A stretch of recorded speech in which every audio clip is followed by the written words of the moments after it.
Secondo tempo è mancato il gol, mi è piaciuta la reazione del secondo tempo, primo tempo un po' impacciati,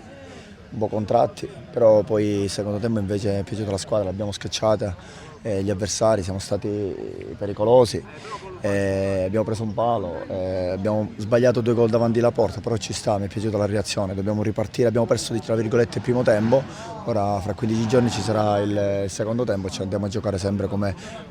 il solito a viso aperto. E domenica abbiamo pareggiato in un campo difficile, oggi abbiamo giocato contro una squadra forte che ha sfruttato tra virgolette l'unica occasione che ha avuto tramite il rigore, non parlo di arbitri perché non è il mio costume, perché allora se si fischia questo rigore che ci può anche stare ogni domenica ci dovrebbe essere un 3-4, però va bene così, rimbocchiamoci le maniche, domenica abbiamo un'altra battaglia da iniziare subito in casa a cercare di vincere e poi pensiamo pian piano alle altre. Un gruppo importante, ho fatto giocare chi ha giocato di meno, tranne qualcuno, quindi ripeto sono contento.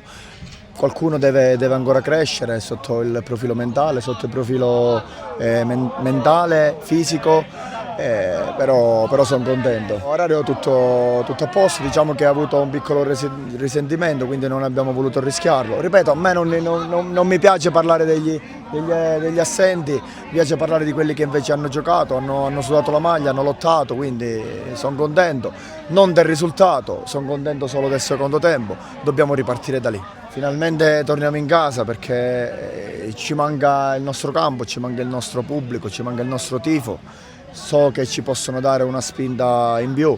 e quindi non vediamo l'ora di esordire tra virgolette nel nostro terreno di gioco.